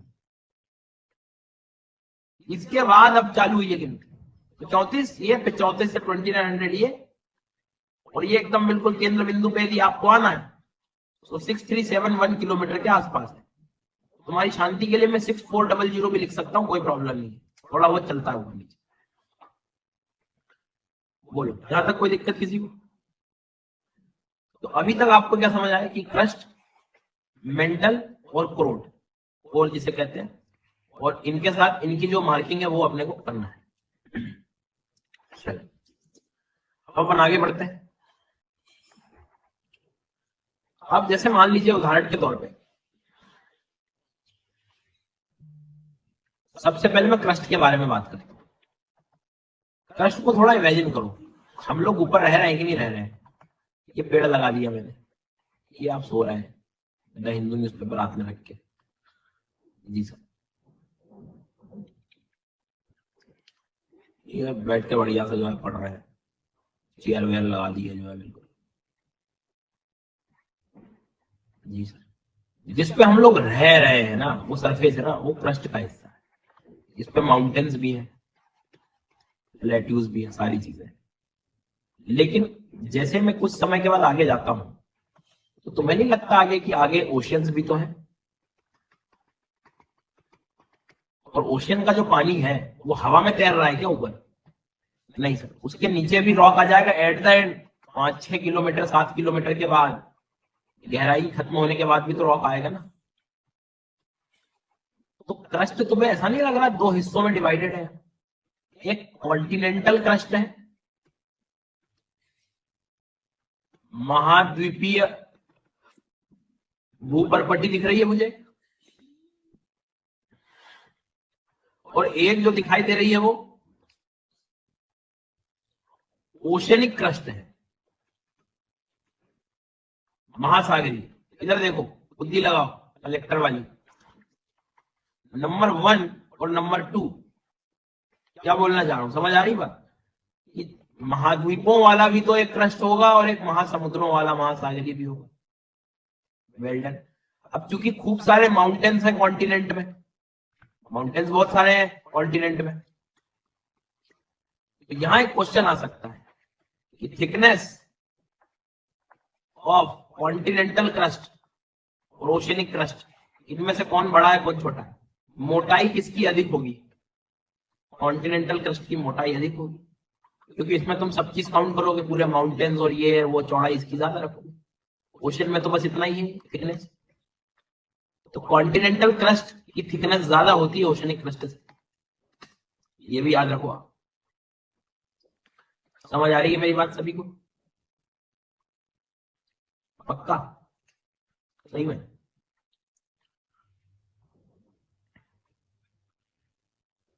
इधर देख लो आप खुद, कुछ नहीं देखना, जो बताऊं वो देखना। ये ब्राउन कलर को देखो आप, तो कॉन्टिनेंट्स में देख रहे हो आप, पर्वत वगैरह के क्षेत्रों के कारण, और ये ओशन का क्रस्ट। कॉन्टिनेंटल क्रस्ट और ओशन का क्रस्ट, दोनों में अंतर देखना। क्योंकि तुम खुद सोचो, जितने माउंटेन्स ऊपर है ना सर, उनकी रूट्स भी उतनी स्ट्रांग होगी, नीचे भी होगी, नहीं तो ऐसे तो निकल के बाहर चले जाते पर्वत, तो उतनी गहराइयों तक उनका असर आपको देखने को मिलेगा।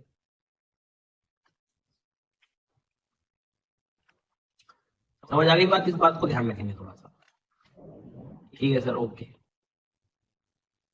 तो लेवल 1 में कॉन्टिनेंटल क्रस्ट की स्टोरी को आप हमेशा याद रखना। आखिरी चीज और ऐड करूंगा, लेवल 1 समाप्त। हमेशा याद रखें कि जो पहली लेयर मैंने बताई आपको, वो कुछ इस तरह से है।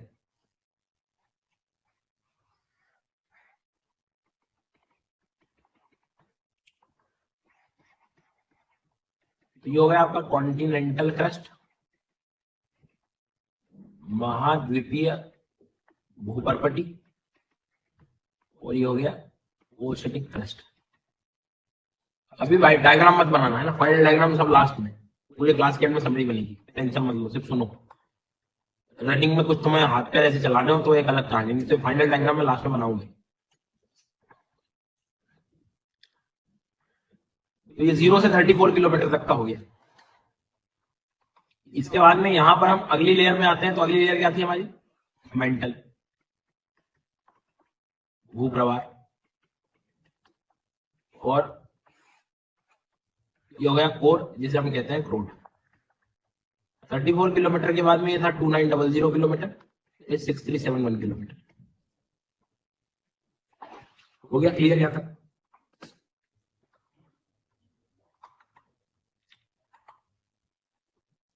अगला स्टेप अपने को याद रखना है, कॉन्टिनेंटल क्रस्ट में मिलता है हमको सियाल,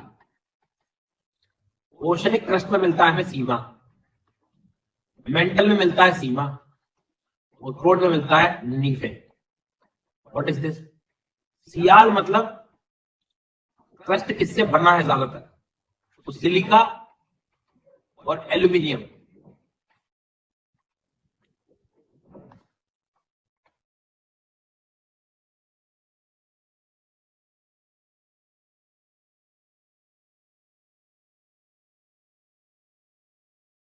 सिलिकॉन और एल्यूमिनियम, ठीक है।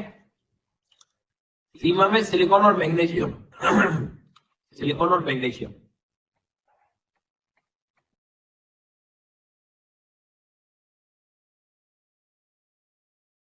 सिलिकॉन और मैग्नीशियम, सिलिकॉन और मैग्नीशियम। और ये होगा निकल, निकल एंड आयरन। निखिल नहीं, ठीक है, माहौल बना दिया नहीं तो बैठे बैठे। निखिल नहीं है, निकल है, निकल, निकल, निकल फेरस, निकल and iron.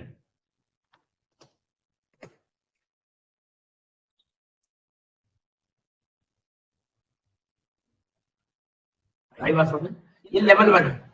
Level 1 is equal to laddoo level, level 1 is equal to laddoo level, कुछ नहीं है, मतलब बेसिक है एकदम। तो जब भी कोई बोले आपसे कि continental crust sial, oceanic crust sima, mantle भूप्रवाह sima, core nickel and iron. अब इसके ब्रैकेट द कॉलम सही बनने चाहिए आपसे। यहां यदि गलती कर रहे हो तो तुम फिर बैठे रहो, हो गया काम।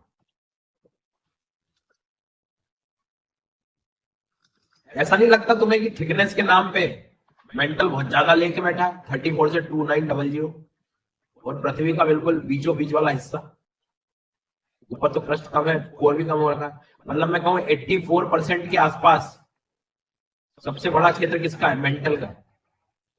लगभग 13-14% के पास पास, इनफैक्ट 85 के आसपास, मतलब 84 से ज्यादा ही है, प्लस 13-14% जो है वो किसका मिल रहा है तुमको? कोर का मिल रहा है।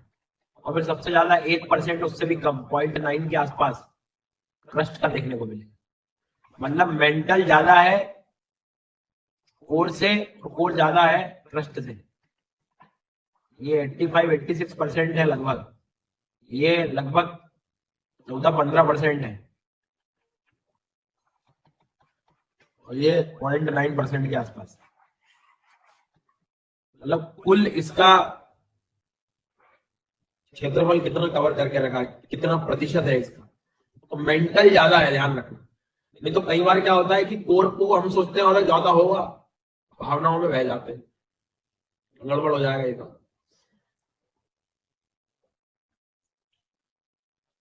थिकनेस और पूरा सरकमफेरेंस ले लो उसका,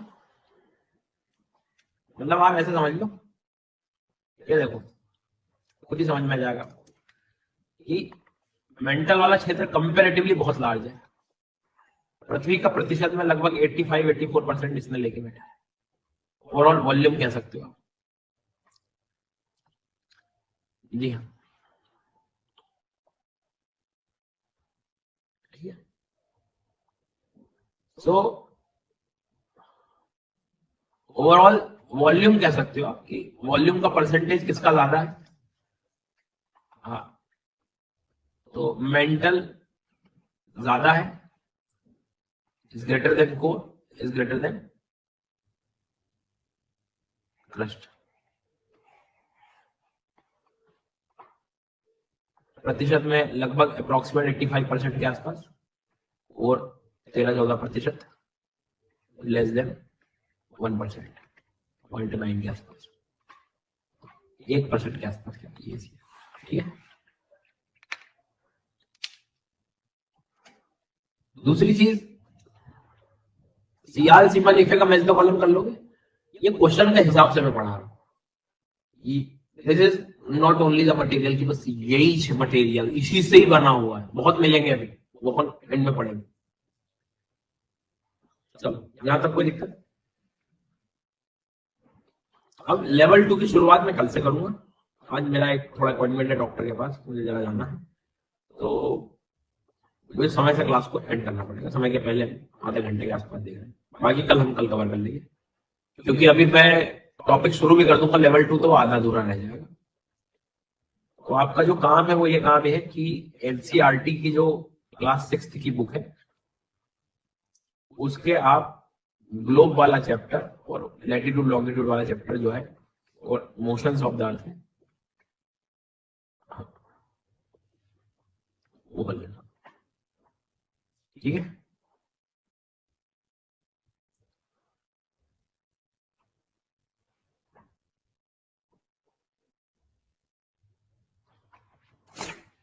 मेरा रिवीजन नहीं हो पा रहा है, किसी को लगाओ किराए पे, कैसे सवाल है देखो, कलेक्टर बनूंगा सर मैं, बुरा लग रहा है कि मेरी बात का लगना चाहिए, रिवीजन नहीं हो पा रहा। अरे भाई क्यों नहीं हो पा रहा है यार, कैसी बात कर रहे हो, तुमने ऐसी नहीं कहा आज खाना नहीं खा पा रहा हूं मैं, उसके लिए प्लानिंग हो जाती है।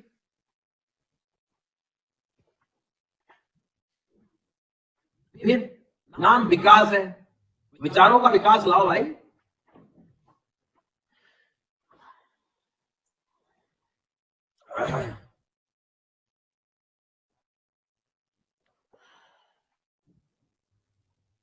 चलो सर, सीओपी 29 वाला वीडियो नहीं आया अभी तक, समझ गया मैं।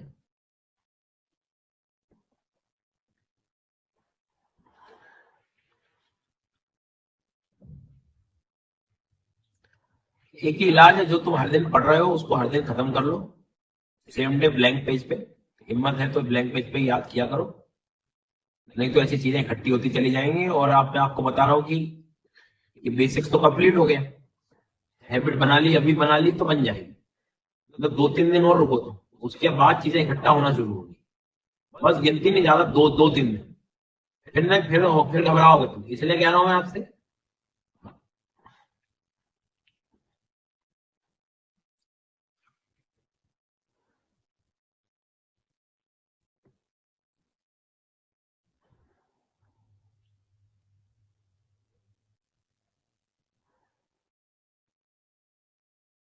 एक मिनट रुकना जरा।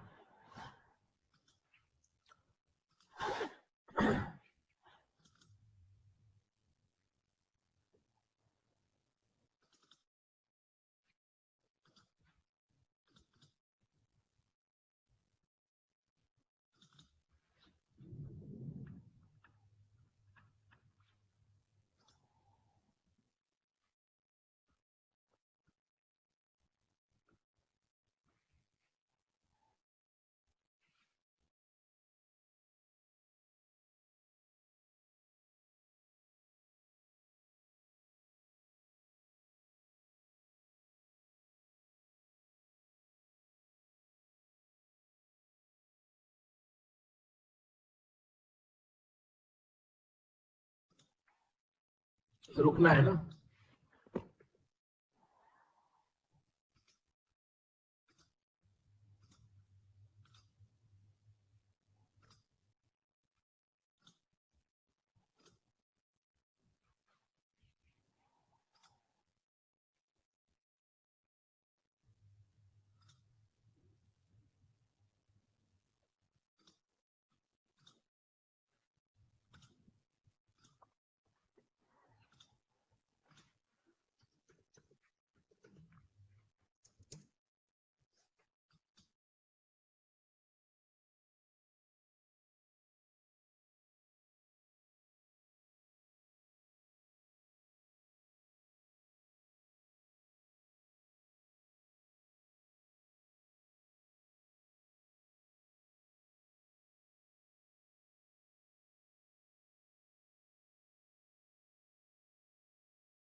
देखो आई थिंक कुछ नोटिफिकेशन आ गए होंगे आपके पास, है ना, पीडीएफ के नोटिफिकेशन आ गए हो तो ठीक है, नहीं आए हो मेरी प्रोफाइल में जाना, चले जाओगे, ये नाम सर्च कर लेना, नाम पता हो मेरा तो, नहीं पता हो तो पूछ लेना ऊपर वाले कमेंट जिसने किया उसको। तो कोर्सेज में जाना, लेटेस्ट पे क्लिक करना, कॉम्प्रिहेंसिव कोर्स जो अभी चल रहा है वो उस पर क्लिक करना, उस पर क्लिक करने के बाद ये ओपन होगा, there is a section called updates, updates पे जाना, ये लिस्ट मिल जाएगी तुम्हें जो अपनी मीडियम है उसके हिसाब से डाउनलोड करना। इसके बाद अब कोई बहाना बनाया तुमने ना पढ़ने का तो तुम क्लास मेरी तो मत देखना, हो गई पढ़ाई फिर, है ना।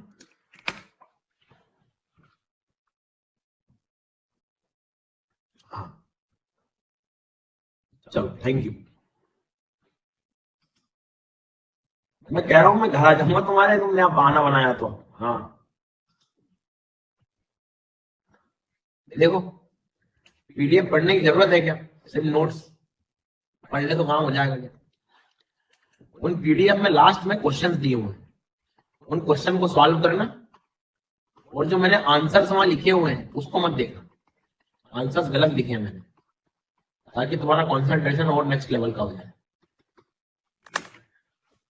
आंसर्स गलत किए हुए हैं, थोड़ी बुद्धि चलाना है ही नहीं, मान के चलो मैंने आंसर ही नहीं है, क्वेश्चन नहीं है। मान लो एक आध क्वेश्चन सॉल्व ना हो तो उसको लेके मत बैठना, अगले वाले पे पड़ जाना, उसके चक्कर में नींद खराब कर लिया। डाउट क्लियरिंग सेशन होंगे जब निपट लेंगे, ठीक है।